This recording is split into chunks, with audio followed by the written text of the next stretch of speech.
Let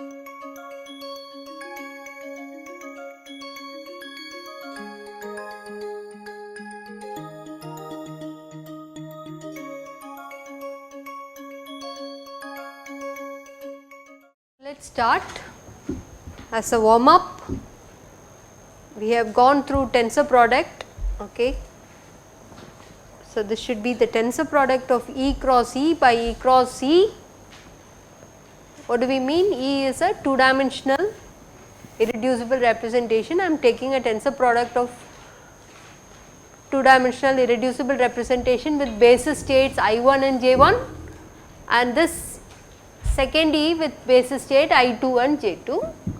So, the corresponding reducible representation will have a 4-dimensional basis state, and any arbitrary vector V, if I write it as a column as alpha, beta, gamma, delta, it should be understood as alpha times I1 cross I2, beta times I1 cross J2, gamma times, tell me, J1 cross I2, and then delta will be J1 cross J2. Okay. And then we have also understood how to write the projector for any of these irreps. It depends on the characters in the character table for the irrep E. I want to find what happens to an arbitrary vector. If I take the arbitrary vector to be this, sorry, this gamma should be same as this gamma.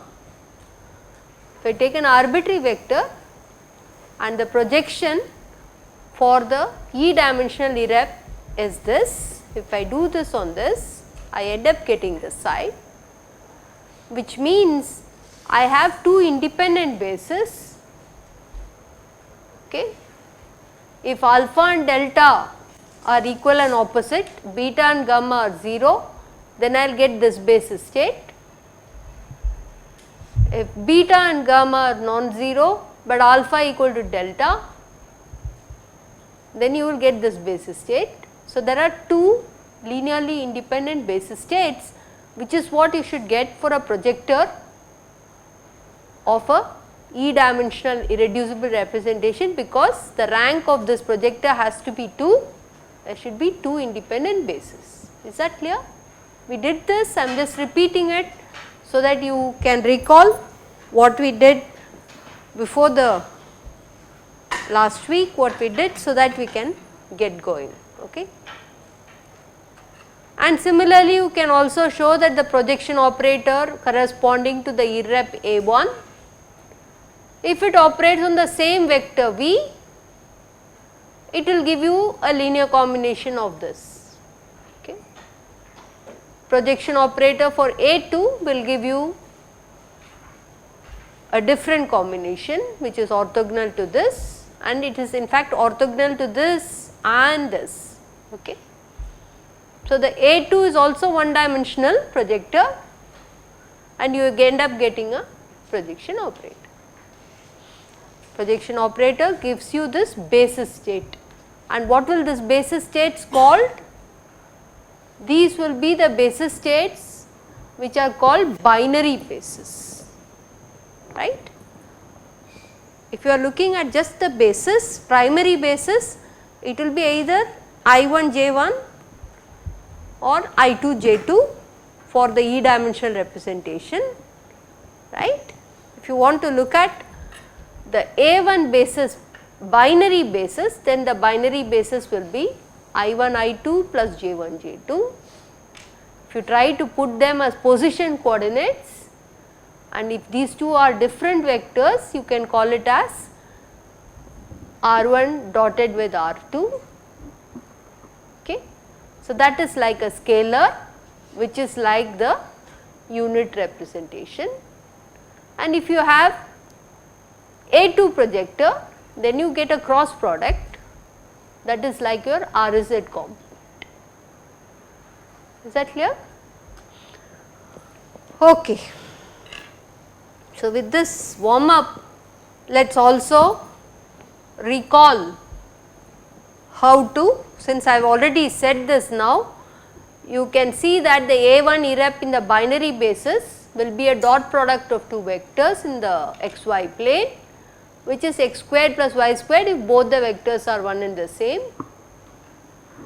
and it could also be just z squared, that could also be a binary basis. These are the primary bases z, rz, it can be x and y, it can also be pure rotations, does not distinguish for you whether it is a polar vector or an axial vector. Why? To see whether it is an axial vector, you have to do a inversion or a mirror transformation, which is an improper transformation. If you are not doing that, you will not be able to distinguish it. So, in this case you can say that x and y, if it transforms like a irrep which is 2-dimensional E, Rx, Ry also will transform like a 2-dimensional irrep E. Another way of seeing is that the sigma V character is 0. Okay.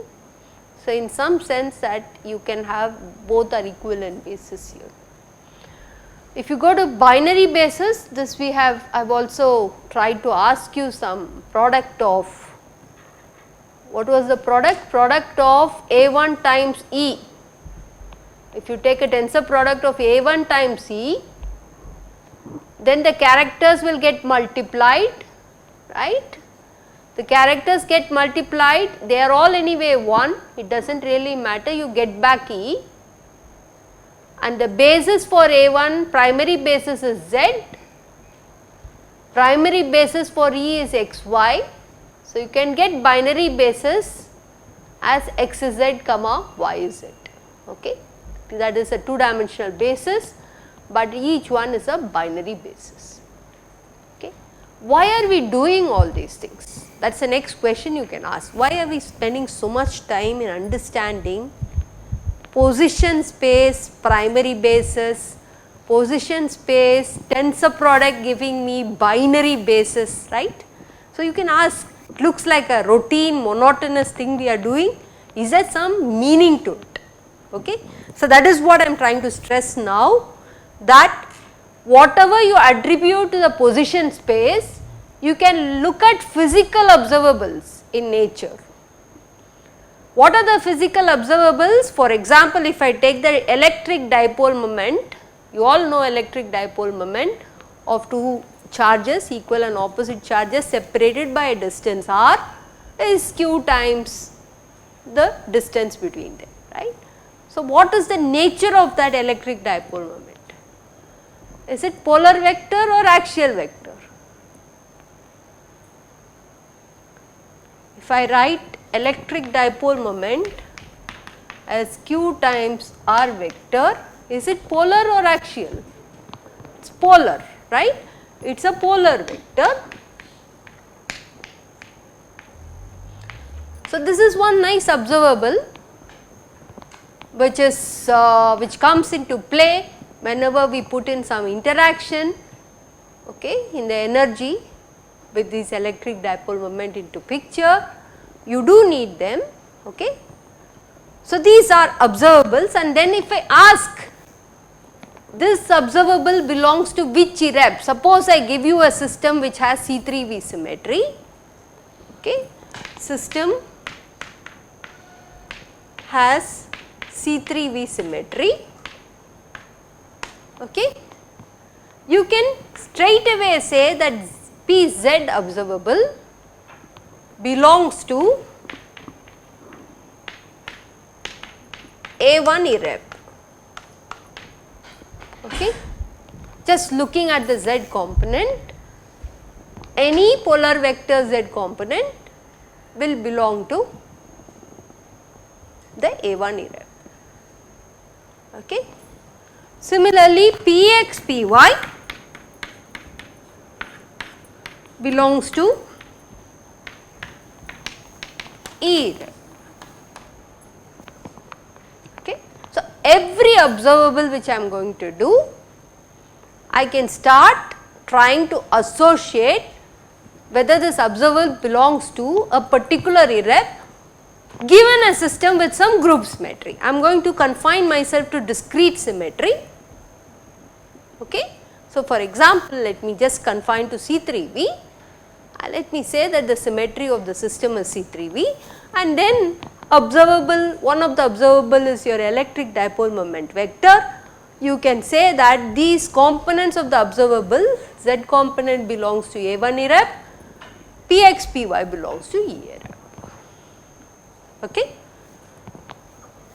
Similarly, you can also look at magnetic dipole moment. You all know magnetic dipole moment. So, magnetic dipole moment involves a cross product between current density and the position vector. Once it involves cross product, what is it? It is an axial vector. Okay. So, if you write magnetic dipole moment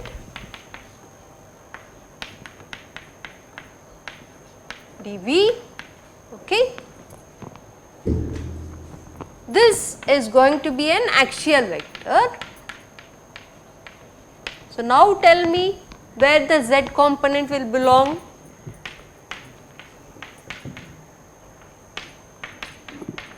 A2 irrep, of course Mx My belongs to E irrep. Okay. In fact, C3V does not seem to distinguish the X and Y component whether it is polar or axial. Z component it does distinguish. Clear? So, every observable which I am going to write in nature, I can categorize which irreps it belongs to for a given system with the symmetry which I am looking at. If I am looking at a harmonic oscillator symmetry, then I have to look at it as a C2 group symmetry, and then I have to see which one it will belong to and so on. Okay. So, now I am doing a C3V and I am looking at the observables. Okay, is this clear? So, as of now these all belong to your primary basis. Am I right? I have not really talked about binary basis, it is just primary basis.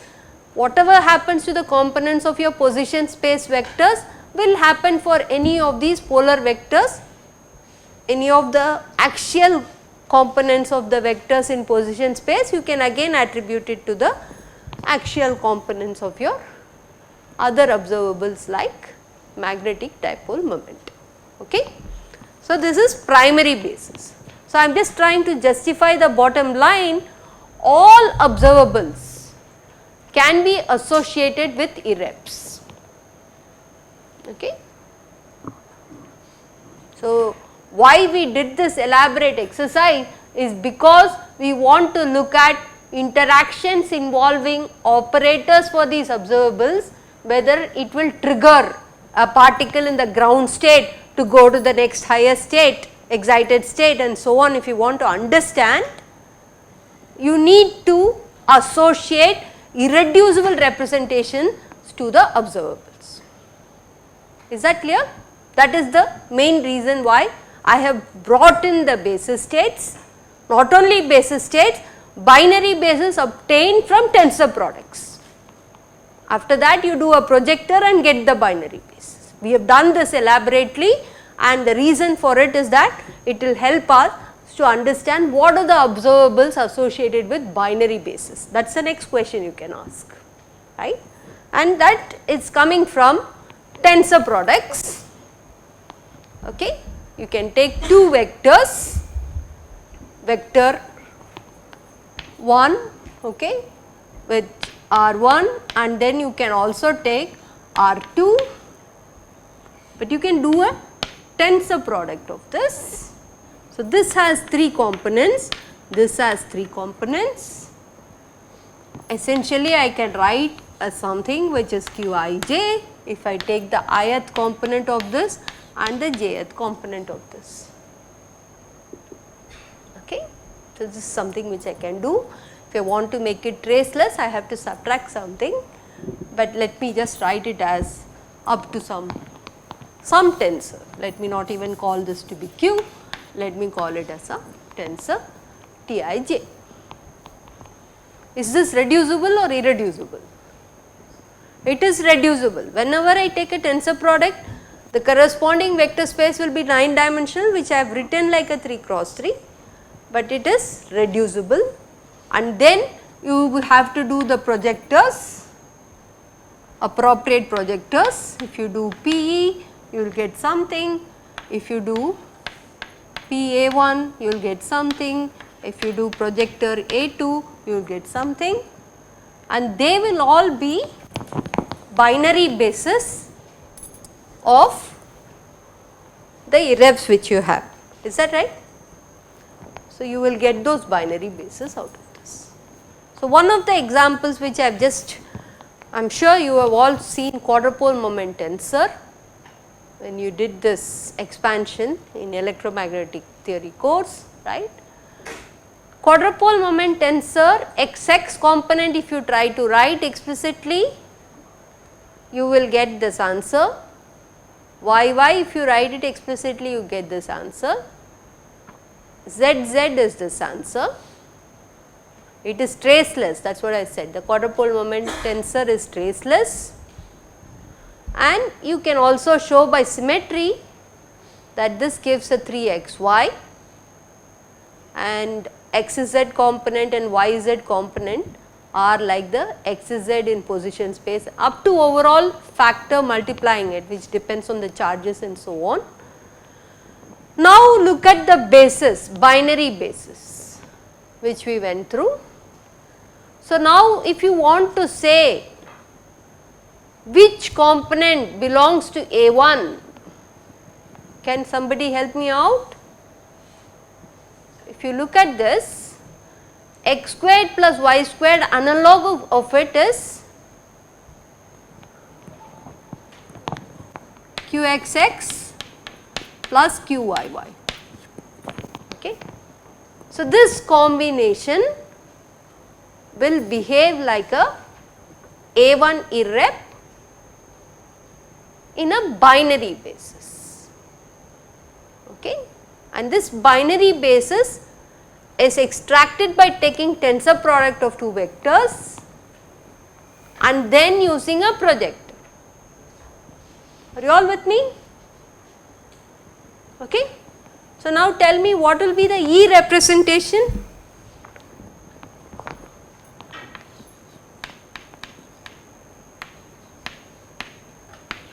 Is that right?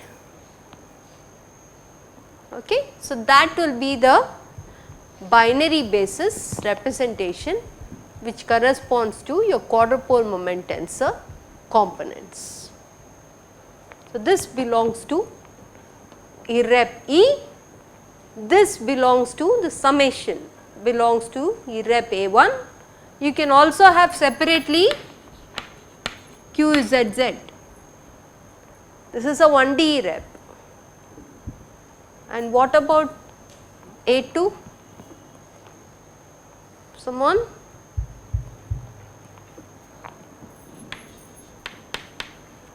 Is that right? Is that A2 or no? Should be, no? No? Yes or no? QXY will belong to your A2 irrep. So, I have given you some kind of a feel for, so you can still go further, you can find the tertiary basis. What does tertiary basis be obtained from? You take binary basis, tensor product it with one more basis, primary basis, and then start doing projectors and start finding the tertiary basis. Okay? Yeah. I didn't. 2z squared, where is it? 2z squared?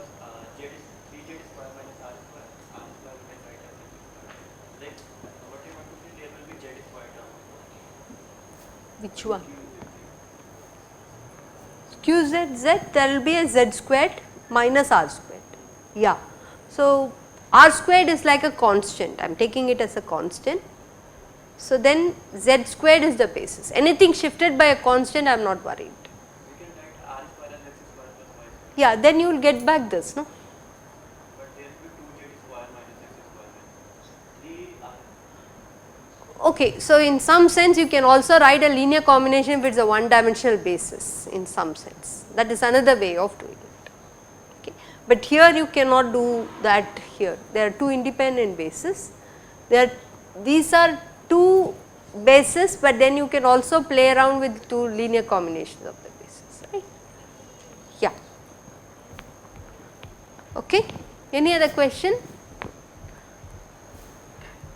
Yeah, I am just taking that r squared is a universal constant out, if you remove that then qxx plus qyy will exactly transform like the A1 irrep and qzz will transform also like an A1 irrep, that is all I am trying to say. Even if you take a linear combination of two A1 irrep, it should not really matter. Yeah. Any other question? Is this clear? Is the motivation clear? We had gone through the drill of doing character table, drill of finding y basis states, y binary basis, y tensor product. Now you can associate every observable either to a primary basis or a binary basis and dot dot dot. It can go to tertiary basis, you can start looking at things. Yeah.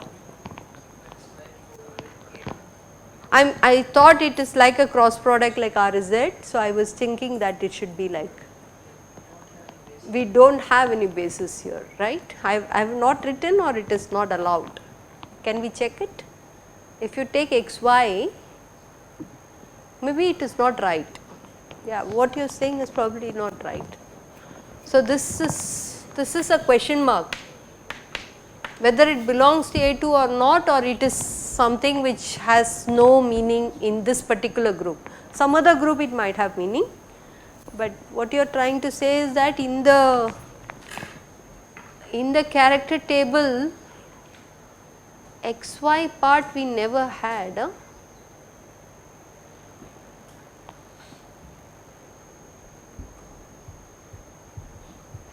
Yeah, I need to see why, but I think xy is not allowed, right. If you do the C3 operation on x and y, you will get a linear combination and xy will not have eigenvalue as 1.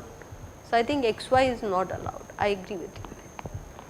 So, this one does not have any place to fit in the C3V character table, but this is a way to do it, like you write it out, look at the binary basis table, this table and see where the observables can fit in, which irrep it can fit in, that is the theme of this showing you. Yes, qxy does not have any place to put in, I agree.